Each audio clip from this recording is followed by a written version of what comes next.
and welcome to the Bossed Up Podcast, episode 545. I'm your host, Emily Aries, the founder and CEO of Bossed Up. And today I'm excited to be chatting with Dr. Lindsay Pfister-Kerr, who brings over 20 years of experience as an educator, leader, and coach who focuses on helping overachieving, hyper-functional women who are burnt out, stressed out, and anxious overcome perfectionism and develop resilience. That's certainly a relatable topic for me personally, and I have a sneaking suspicion that lots of you out there listening are going to find this conversation relatable too, because we're going to talk about the hidden costs of just holding it all together and of holding yourself to such unrealistically high standards. So if you've ever found yourself completely burnt out from holding yourself to such high perfectionistic standards, today's conversation is for you. But first, a little bit about today's guest. Dr. Lindsay Pfister-Kerr has her doctorate in educational leadership from the University of Pittsburgh. She's certified with SHRM, the Society of Human Resource Management Professionals, and she's also an ICF certified coach. She's passionate about personal growth and mindfulness. She's also completed Dr. John Kabat-Zinn's famous course on mindset and mindfulness, mindfulness-based stress reduction. While her professional experience spans education and human resources, Lindsay now dedicates her time to coaching, writing, and speaking to help people step out of stress and perfectionism to embrace intentional, fulfilling lives. Her approach is deeply informed by her background in creating equitable systems, empowering teams, and mentoring others to step into their best selves. Lindsay, welcome to the Bossed Up Podcast. Thank you so much. I'm so excited to be here today. It really does feel like kind of a full circle moment in some ways, because I'm excited to hear about the transformational journey you've been on. And it's also interesting to know more about where it started. So why don't you take us back and tell us how you got here? Absolutely. It's, trying to think about, there's been so many on-ramp points that they all kind of converge into one. So a lot of it started when a friend of mine gave me an idea about a coaching program in 2016, 17. She actually never did it. I did. And that started the transformation of connecting me with coaching, connecting me with mindfulness. I had tried it before, and in my mind, I couldn't do it right. So got away from it, had to do it as part of a class. So of course I was going to do it right, being a perfectionist, but then really learned the ins and outs of it, what it was supposed to be, not what I thought, and built from there. And then as I was went through that. And then a couple of years ago, I happened to be listening to a podcast and you were on it. And I love listening to you, picked up your book. I think I've shared with you, your book got me through COVID. I had to sit in the parking lot waiting for the results of my test when I had been exposed in a school district I worked in, and was like, okay. And luckily never tested positive for it at that time. Yay. But I had to sit there so long, and I got through the book and loved it, which then brought me to Hired. And that was a fantastic program. But that helped me really refocus. What did I want for my career, for my life? And that brought me to starting to build a plan of, I wanted to step out in the 9 to 5. I had to work. I knew after having my son and being on maternity leave, if I didn't work, my family would kill me, or vice versa, if I wasn't doing something. But I needed time with him too. I didn't want someone else controlling my time. And so that brought me to writing the book and really developing my own way of helping and supporting people, both what I've been through and helping them find what works for them. Awesome. I really loved reading your book because it picks up right in that moment of like peak COVID times. And you talk about going from a perfectionist to someone who feels more in control of their thoughts, more in control of their over-functioning, anxious tendencies. And I'm just like hard relating page by page. And so take me back to what life looked like before you really focused on mindfulness, meditation, and the coping skills, the many coping skills that you have when it comes to managing anxiety.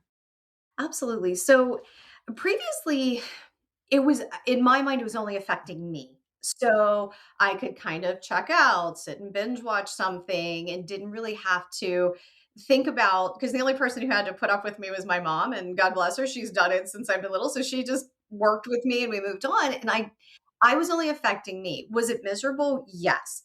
Did I hate the stress of it? Absolutely. But again, I was fine. I was functioning. I was a functioning perfectionist who was dealing with anxiety, but it hadn't I'd hit some peak parts, but it was like, "Oh, I'm past those." So the only time it really started to, and as women we do this, when it started to affect someone else. So I met my husband, I was able to keep it in check for a really long time, and then he started picking up on when my anxiety would kick in, and I could still step away a little bit. So, like, when he would go out for something, I could go back to my normal coping strategies, but it really hit a peak when I had my son, and, the pandemic hit, and I had to we got to I just finished maternity leave. I was back at work maybe 3, 4 months. And then I'll never forget it. We got called into my superintendent's office and told we were going home until we don't know when.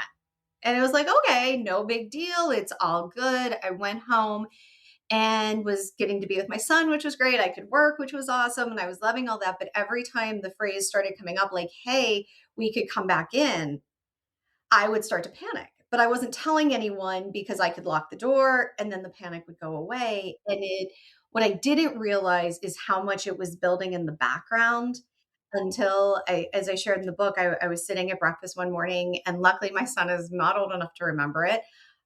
Just started hysterically crying about nothing.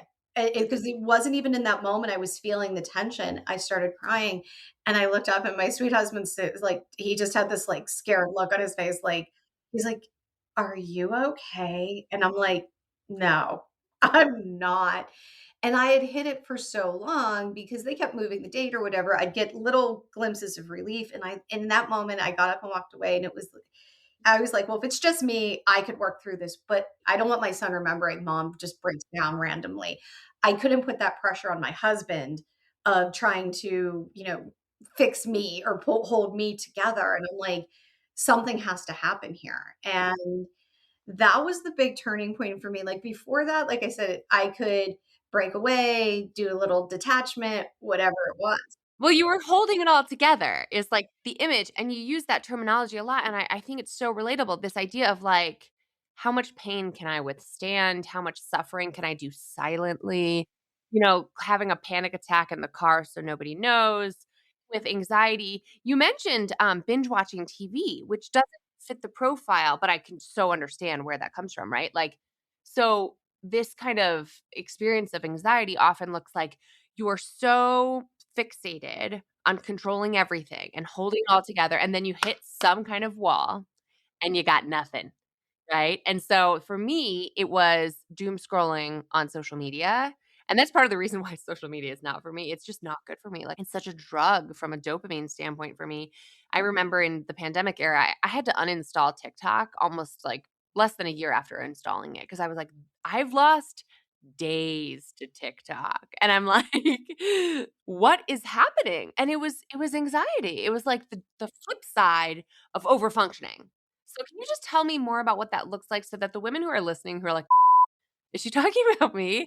Can just like recognize themselves. And obviously we're not clinically diagnosing anyone over the podcast, but what does that duality look like? The holding it all together and the falling apart eventually. Absolutely. And it's funny you mentioned that because there's a ton of clients I work with that, one of the things that actually brought me to putting some things to help people on Instagram was because the number of clients I've had probably in the last 6 months to a year who share with me, I need to get away from doom scrolling, or that's their go-to and what they're trying to get from that. So it's funny you brought that up because that's been such a big thing. Well, the pandemic is now rivaled by World War III that we're kind of living through another global crisis right now, and we're just like, there's no real playbook for coping, and here we are again, you know what I mean? Trying to just muscle through it on our own. And for me, I think I resorted to TV because I'll be honest, I'll show my age. I'm a Gen X kid. I grew up, so our only real go-to was television. So I think that's why for me to check out a little bit, to not have to think, even though my brain was reeling. And then, when Google came around, it was great because I was problem solving, trying to fix it. And so that people wouldn't realize I was looking for it wasn't quite doom scrolling, but it was trying to find some way to relieve, like, what can make me feel better? Or how can I check out for a little bit because I just can't do this anymore? And I think that's why maybe mine was to go to TV, was because that's what I grew up knowing, like watching TV shows, and they gave me comfort, and I was looking for something to feel calm, something to feel, like you said, during a time that's very high intense, very worrisome, you want something that makes you feel comfortable. So I would go back to old TV shows I watched as a kid. Oh, wow. Like comfort shows. Yes. They really were. Like, I remember watching, like, the Bob Newhart show at night, and it was like, that was a time I could mentally go back to that was, like, simpler, that it wasn't I didn't have to deal with everything. So, it was a way to check out. The challenge was I would go into work, and I remember one of my colleagues saying to me, once I finally had to admit to everyone in the office, which was the hardest thing I've ever done, I had anxiety. As an HR director, I had to ask for my own Americans with Disabilities exemption to keep working from home because I had to start medication, because the way it was described to me is you can't cope your way out of chemical imbalance. And right now, everything is a threat to you, and you don't see anything differently. And when the one nurse described that to me, I'm like, that I could resonate with, because I always said I'm not doing medication. And when she finally described, she's like, you can't cope your way out of chemical imbalance at the moment, because I was dealing postpartum. And I'm like, okay. So when I went in and I was so worried what my colleagues would think. Were they going to minimize me? And I remember saying to the one colleague, she looked at me, she goes, "You don't have anxiety." I'm like, "Oh, totally do." She goes, "You look like you've got it all together on the outside. You're like, your face doesn't show it." She's like, "I wear mine like on my sleeve. Everybody knows it. I am like nervous." And she goes, "But you're not." I'm like, "Oh, sweetie." I'm like, calm on the outside, hot mess on the inside. I'm like, it's like they didn't see when I'd go in my office and close the door and try and pull together, or when I would sit and just, scroll on my phone or sit and stare, because I was trying to find something either to relieve what was triggering the anxiety, or something to distract from the I call it like a jitteriness or the feelings inside. So I either wanted to distract, or I was gonna find that perfect piece of information. Again, it had to be perfect, and it never landed because there really wasn't anything that could do this except for me doing the work and dealing with what I was going through, but it was either distraction or relief. I'm gonna find relief somewhere. Yeah, and that craving for action, something, right? There's gotta be a fix, and then you get so tired and so exhausted from looking for a solution that you just, like, zone out, and it's so interesting to hear, even as an HR director, getting on medication, post we've done lots of episodes here on postpartum mental health and how postpartum anxiety is huge, right alongside postpartum depression, doesn't have the same branding, but very common, and I certainly experienced an aspect of that myself, and no one would ever say to your face, or at least I hope not, "You're not depressed." Right? So how interesting is it? How telling is it that someone would say to the HR director, "You're not anxious?" Because we do think it fits a certain profile, and if you're masking very effectively, which high achieving perfectionistic women know how to do, you're right to be wary of the perception and the double standards that we're held to. And so I guess my what's coming up for me here is, how do you both internally with your own set of expectations and in managing the perception of others, differentiate between like high achievement and really troublesome perfectionistic anxiety riddled behavior? Because being really good and really on top and the details person and the girl who holds it all together at work is such a common trope. And yet there's a fine line between high achievement and like suffering your way to those outcomes. So how do you think of those two things differently? I love to think about things on a spectrum, is always my, like, what does that look like? How do I know when I'm moving in a certain direction? And that's funny you ask, because I've played around with this a lot, especially with some presentations I've done in women's groups I've talked to, because a lot of people like to say, well, I just have high expectations. I'm just a high achiever. And that's not wrong. And the thing I like to really make sure people understand is we're not when this conversation's happening, it's not about not having high expectations. It's not about not wanting to achieve and accomplish. The question is how are we internally going about it? and how are we processing it? So when we're in a place of high achievement, if we make a mistake, it's okay. It's truly taken as not just the logic of, I know this should help me to grow, because that should word loves to come in. It's more about, how can I grow? It's truly okay logically and emotionally. I made a mistake. Do I hate it? Absolutely. Do I wish I would have done it differently? We can have those feelings. The challenge is we can discern, how can I grow? What can I do differently? How am I continuing? Like, it's a positive experience that I'm seeing myself. I'm discerning ways to make myself better, to fix the situation next time. Where it starts to move into toxic perfectionism is we start slowly moving down. And I almost think about it like a slippery slope between discernment down into self judgment. And now I'm not learning and growing anymore to be better or to, help myself and give myself some. I want somebody one time said self compassion to me, and I must have and that time I hadn't done any work on it, and I must have physically recoiled from it because the person's like, "Does that phrase make you uncomfortable?" I'm like, "I don't know what you're talking about." They're like, "If you could have climbed into the couch when I said it, you would have." I'm like, "That just means excuses to me."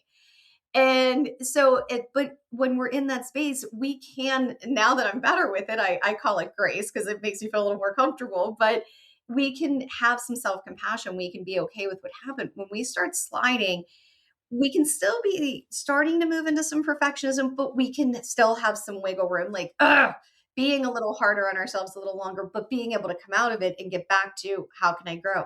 It gets into toxic perfectionism when my whole value is wrapped in, I have to do it right. I have to do it perfectly. No one else can do it but me. And if I don't do it right, I am going to basically obliterate myself internally with negative phrases and just completely tear myself down. And now I can't, it actually leads to a freezing because we can't do anything because nothing will ever be good enough to do it. And we have to take a step back and see, how are we handling ourselves? How are we handling what we're saying, what we're feeling? And if we're starting to find that we can't move, can't make decisions, all those things, we've now become toxic. Yeah, it's so interesting. When you were describing the before you, how you would recoil at the term self-compassion, and when you said, like, it sounds like just excuses to me. I just, like, can so imagine not only myself, but others that I know saying that. And it's like this tough girl mentality of, like, I have no compassion for myself. I hold myself to a high standard. It's hard to be excellent. Like, that's why I'm the way I am. Like, you think this is easy, you know what I mean? I feel underappreciated. And how that shows up, we think when we're acting that way, when we're operating in that kind of a system, we think we're just beating ourselves up, right? But this came up in a conversation with my husband recently where it really, like, a year ago, I started working with a toddler therapist on, like, parenting challenges we're having with our 4-year-old. And the therapist is for us, to be clear, right? For, like, how we can be good at parenting. And so much else comes up in those sessions. And one thing that came up that just, like, really was a light bulb moment for me, it sounds kind of like your journey too, was when I hold myself to all of these standards, including, I loved your opening when you were like, reorganizing how my husband loads the dishwasher. I'm like, yes, because there is a right way and a wrong way. The world will end, I'm telling you. Yeah, when I act that way, when I can't go to sleep unless the kitchen is clean, right? When I can't calm down, like my nervous system is triggered unless things are done perfectly right, it creates an environment where everyone else is on edge too, where everyone else feels like if she holds herself to that standard, she's holding me to that standard. She judges herself in that negative way, she's judging me in that negative way. And I was like, it was never supposed to go that far. This was just me beating myself up. What are you talking about? And it really hit home for me, like you've been saying, that it's not just happening to you. It's perceptible by everyone around you, and it has a real damaging effect over time. It does, and we think we're holding it together. We don't think that's coming through. And the thing is what we would expect, and like you said, what we're expecting from ourselves, we're not cognitively expecting from someone else. I'm not expecting everyone to be like to handle it. And one of my favorite questions that I learned in coaching and that I use a lot is, those things you're saying to yourself, what would you say to a good friend? And we say that, they'd be like, it's like and I think I shared in the book, you would never look at your friend and like if they got dumped and be like, you should have expected it. I can't believe he didn't dump you sooner. He didn't like this or that. And when it comes to ourselves, though, we would never say that to a friend. We'd be like, he's the one who's going to lose. You're awesome. You're this. And we would build up, we'd sing all their strengths. But when it comes to us, that's not where our mind goes. We're going to go through all those things. And like you said, we don't think it's relaying to other people. But if I expect this to be handled in a specific way. It should be this clean. It should be this way. We're relaying that in a passive way without intentionality, but it's still coming through. And that's really hard. That is really hard. So I guess my question is, what do you say to the woman who's listening who can deeply relate to what we're saying, but who feels like if she were to change, if she were to work on herself, if she were to work on her mindset, she would lose the high output performance, right? Because that feels very threatening to a high achiever to say, chill out, or that's not what you're saying, but to say, like, okay, change your mindset here. But what if I am not as good? What if I'm not the person who's always holding it together in the office? Like, will I lose my competitive edge if I don't beat myself up or experience anxiety like this? So, take me through what that transformational process is like and how it impacts the output. And it is. I think the word that has stood out to me with a lot of people I've worked with, and even for myself, is they want relief. Because the hard part is we're torn. Is our mind is telling us we have to stay like what you just described. I'll lose my edge. I know when I had to admit I had anxiety, that vulnerability was like, are people not going to trust my opinions anymore? Are they going to think I'm, being crazy or being overly anxious? And because as HR, you're always looking 10 steps ahead. And I'm like, are they going to think I can't handle this? And so that is a common challenge. The challenge is finding one, what your system is open to. And that's what I work with a lot of people on is it's finding the phrasing that works for you. And the thing is what we don't realize is that if we stay in that zone, we think we're getting further ahead and we're actually not. Our clarity becomes diminished, our creativity becomes diminished, our ability to make decisions becomes diminished. And I know it sounds cliche, but we're not in the best version of ourselves, even though we've been convinced ourselves and we've been patted on the back for being the hard driver. We've been patted on the back for always being detail oriented and always being the one who will take it on and run with it. And so I've gotten promotions for that. I've gotten where I am because of that. And actually the thing is you get to a point where now the expectations, we're building it up. They may have been smaller. You may have chosen them but now it's not a choice anymore. And so it starts to wear, like you said, on your nervous system. It can start to make your nervous system very at a high level that it can't see anything else. And it has a hard time functioning outside of intensity, urgency, demand. We have to. And so now we end up hurting ourselves and we're actually not working at our highest level. So some of the things that, really we need to stop and take a look at and take a step back from is one, what makes me think I have to be here? And what makes me think I have to keep working at this level? One approach can be values. I'm not competent if I don't. I'm not responsible. And that's a big one if I'm not. And when we look at those values, we don't realize they're playing a role in the background, but they're driving how I have to show up, how I have to think, what I have to do. And I often use, since we've been talking about postpartum, I often use the example of when I have two pairs of shoes, and before I had my son, one size fit, and I love them, and I can make them fit, but I bought the same pair in a bigger size because they're a little more comfortable. I still love them, just like my values, but the difference is now I have to expand the definition. That competence doesn't mean I have to know the answer as soon as you ask it. It doesn't mean I have to be the one on top of it before everyone else. Competence can be me saying, can I get back to you on that? Competence can be, hey, can we talk about this a little more and let me see what I have time for? Competence can be delegating and asking for help. But until we work that into our definition, our brains are going to tell us no until we say responsibility can be letting my husband load the dishwasher however he wants, as much as it's cringeworthy.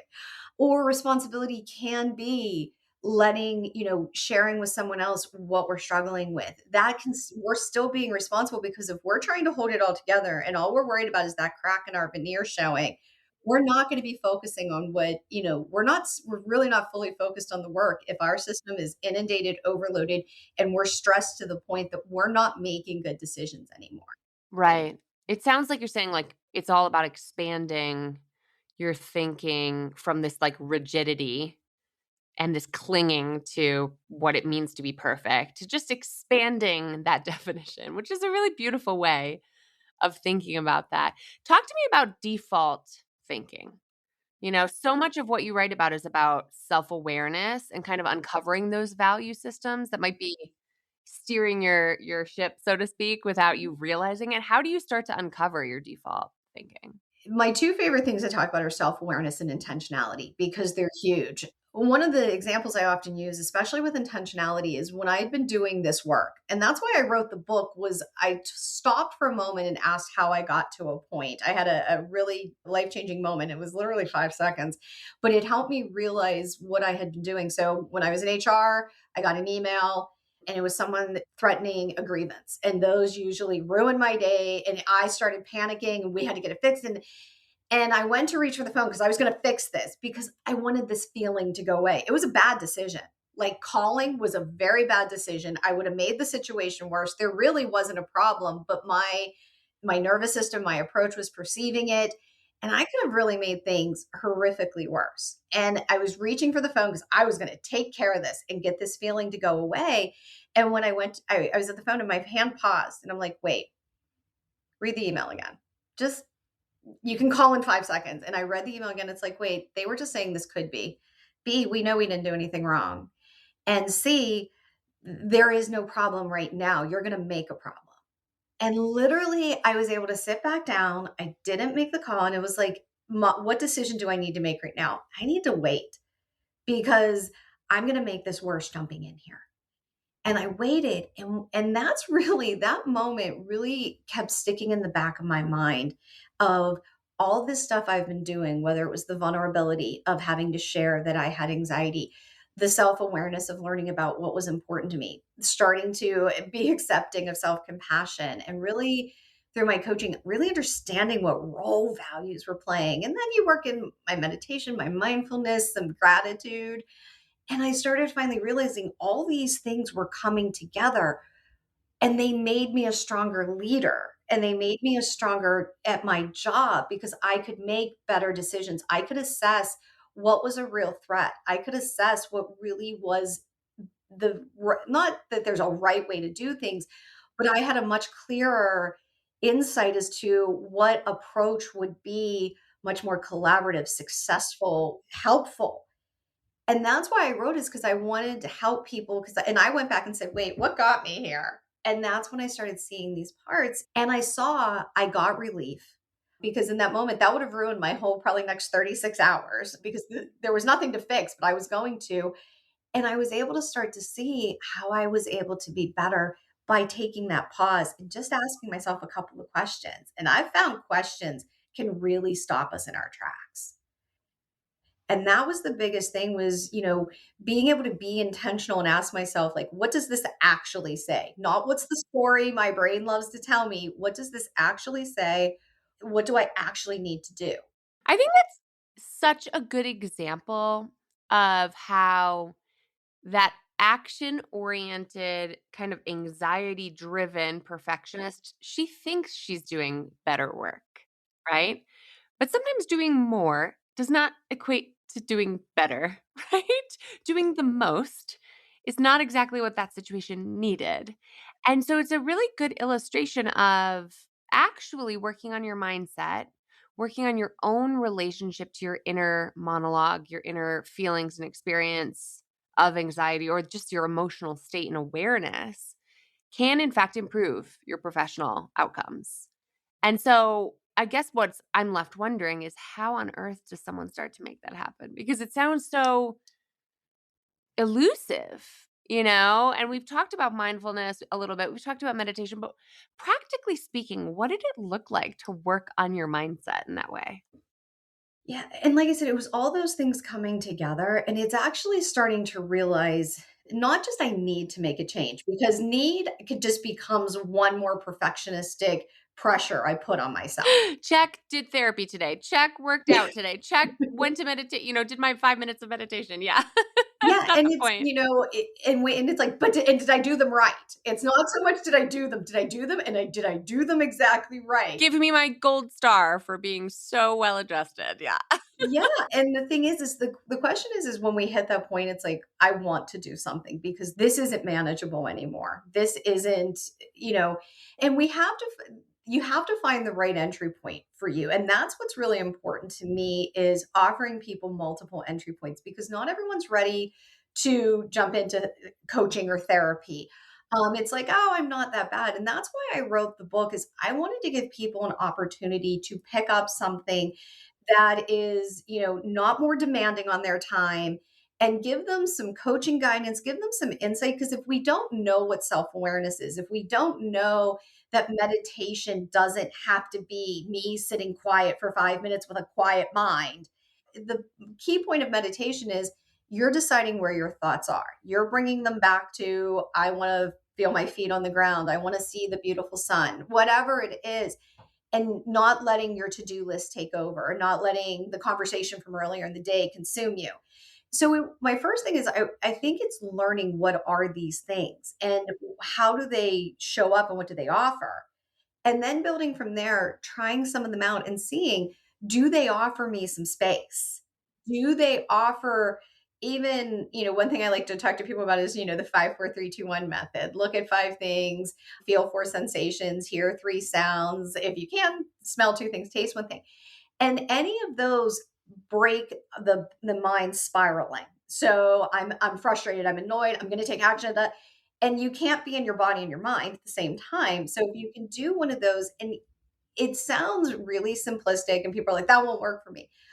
But you can't be in both. Your mind is great, but it's not that talented. It can't be in both places. So I like the first place to start is just trying some things or learning about these topics and seeing about them. What do they offer? What do they look like?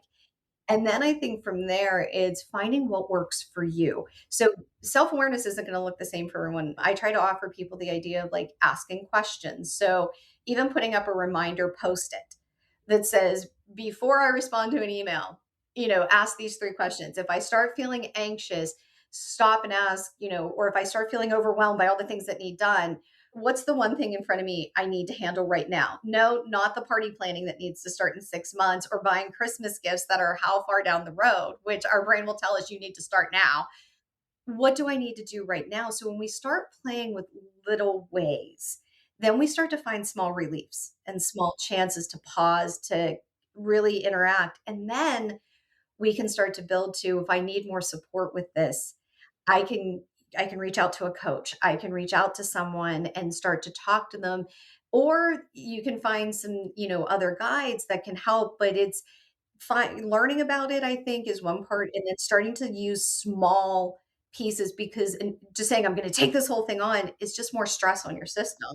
And I think it's building those, but I think questions are one of the easiest places people can start. Like, just find 3 questions, like, what's the reality or what's the really going on here?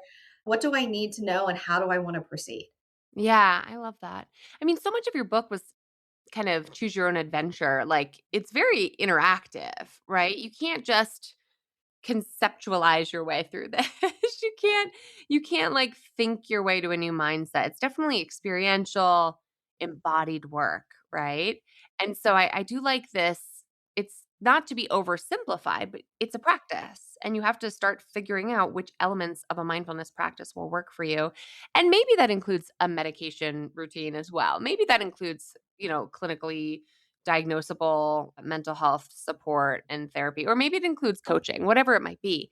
But you can't think your way through it, right? It's not intellectualizing, as one of my therapists I worked with for years was like, I think you're intellectualizing this again. And I was like, I think you're right. It's feeling your way. And it sounds to me like you write over and over again in the book that it's a work in progress. It's not a linear process. So I guess I'll leave you with this one question, which is, as a recovering perfectionist, what was it like writing about this or coaching folks through it when you're still navigating the process yourself?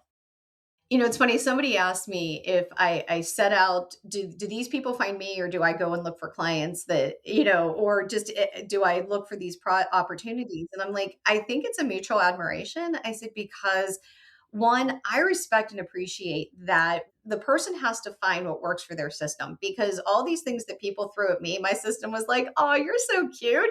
Give up being hard on myself. How? Be self compassionate. That's just an excuse. You're so cute.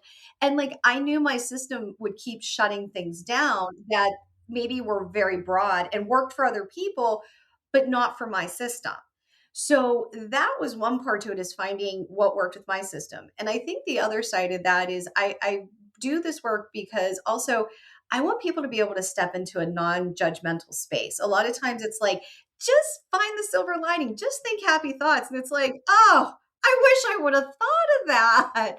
And people who are this high achieving, this level of perfectionism, this intensity, their systems are not going to be open. Their nervous system, and logically they'll say, and everybody loves this phrase, I know I should. I know I should. And they logically know, but until we find that entrance point as to their system's going to be like, okay, I'm willing to play ball with that. Let's see what you've got, then they're not going to make that change. They're going to stick because it's stressful but comfortable. Yeah. Familiar stress, right? Yeah. I'd rather do this than run the risk of losing my edge, of not being thought of as the best at my job, at not having the level of respect. And it's scary to say, like, if I do this, will people still respect me in the same way? Actually, people start to respect you more, because it's like, oh, you don't walk around, you're not, you do have flaws. Yay. Yeah. You're human. Yeah. That was my superintendent's favorite phrase to me. He's like, you are human. I'm like, oh, you're so cute. Don't go there. As if that's a weakness, right? And that's what we act like it is. And in reality, it's not. But until, especially, like I said, these people who've achieved so much and accomplished so much, until they find the phrasing and the way to start to address this, that their system is willing to say, I can still be who I am. I can still accomplish things. I can still go hard. And that's where intentionality is. We're not saying stop those things. It's, are you choosing to work 14 hours right now? Okay. If you're choosing that, you're setting yourself up, you're going into it eyes wide open. Or are you saying, I have to work 14 hours on autopilot or default just because? And when we start to make choices, then we're deciding where our system goes. We're leading our system. Our system's not leading us. I mean, and that's what getting bossed up is all about, right? It's like feeling like you're in the driver's seat, which is impossible when anxiety is in the driver's seat. Absolutely. Yeah, totally. Lindsay, I could talk to you all day about this. Thank you so much for joining me and sharing so much of your story and so much of your experience coaching others through all of this. Where can my listeners learn more about you and the great work you're doing?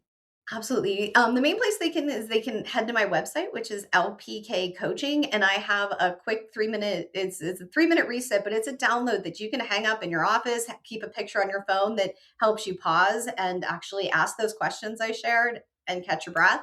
But also Instagram, LinkedIn, and the book we've talked about. If I'm not good at this part of it, but it's on Amazon. So if anyone's interested, or they can reach out to me. Amazing. From perfectionist to empowered, a makeover guide, which is a great synopsis of what you've accomplished and are helping others to do. So thank you again for being here. Oh, no, thank you for this opportunity to get to talk to your amazing listeners. And I truly appreciate the opportunity. Learn more and get links to everything that Lindsay and I just talked about at today's corresponding blog post, bossedup.org/episode 545. That's bossedup.org/episode 545. There you'll find a corresponding blog post with all the key tips and takeaways that Lindsay mentioned, as well as a fully written out transcript if that's your thing. And I want to hear from you. If you, like me, are on your own journey of overcoming perfectionism and managing your anxiety, whether it's clinically diagnosed or not, I want to hear about it. Let's share stories and swap best practices and strategies that are working for you over in the Bossed Up Courage community on Facebook or in the Bossed Up group on LinkedIn, where we always keep the conversation going after each episode. And until next time, let's keep bossing in pursuit of our purpose, and together, let's lift as we climb.